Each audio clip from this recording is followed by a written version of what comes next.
Welcome to Sociology Vibes, where we simplify challenging ideas into easy to understand insights. Today, our focus is on the explanation of the Harlow Monkey Experiments, including findings that shaped our understanding of maternal attachment and social development. Psychologists Harry and Margaret Harlow conducted these experiments in the late 1950s and the early 1960s. Dr. Harry Harlow was interested in how attachment and love affect development. For example, why and how do babies become attached to their mothers? Is it just because the mother provides food, or is it something else? While some sociologists suspected that socialization is a significant part of what makes humans social, this was difficult to prove scientifically. The Harlows instead designed experiments using rhesus monkeys.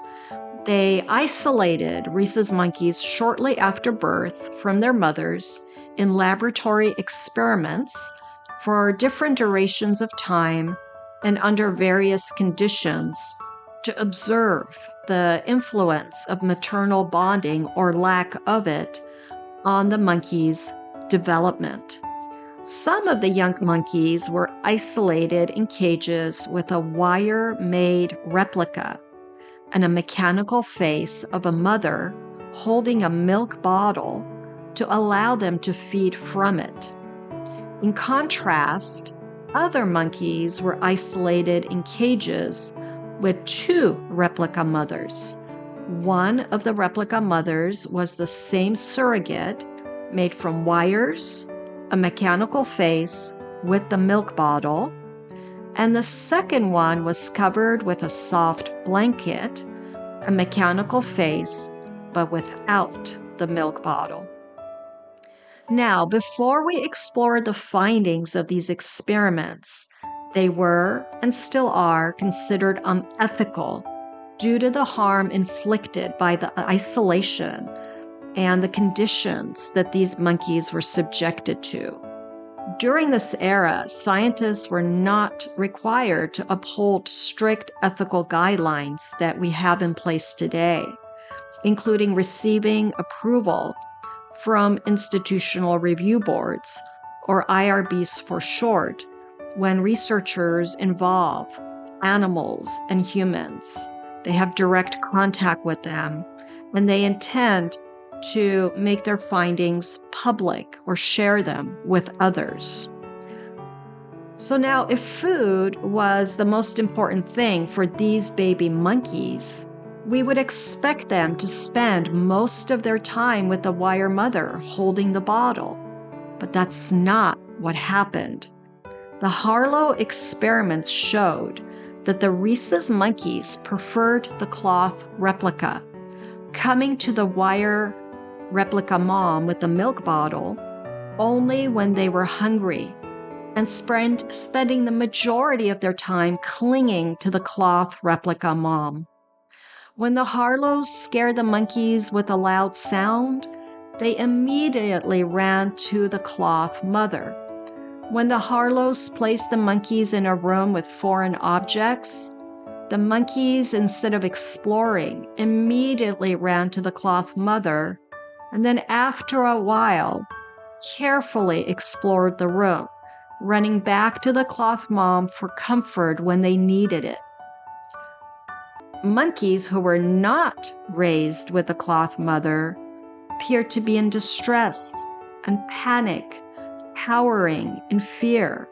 They failed to display any curiosity and playfulness we would expect of young rhesus monkeys, similarly compared to kittens or puppies or toddlers. The Harlows concluded that emotional comfort, attachment, and security were critical to bonding, and they challenged the assumption that physical needs are essential to bonding. Instead, emotional needs like love and comfort are crucial. and maybe even more important than just providing for physical needs. The Harlow experiments also found that monkeys isolated in cages for less than 3 months had normal development, while monkeys isolated in cages for 6 months or longer not only had lifelong and severe developmental issues, but were often rejected by other monkeys. They did not seek out social interactions. They behaved in abnormal and anxious ways, some of them refusing to eat. And the females who became mothers rejected their own babies. The Harlow rhesus monkey experiments influenced the understanding of child development, maternal bonding, and how early social experiences and interactions shape us for the rest of our lives. These experiments on maternal deprivation also allowed social scientists to identify the critical period during which these emotional bonds through contact comfort are crucial for healthy development.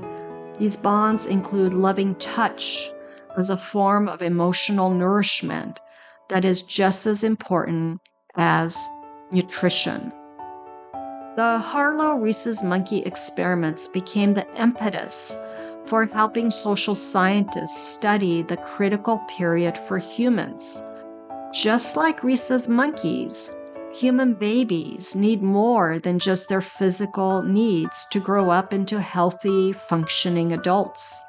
They need love, affection, and a sense of security, especially during the critical period of the first 2 years of life, and then extending to the first 5 years.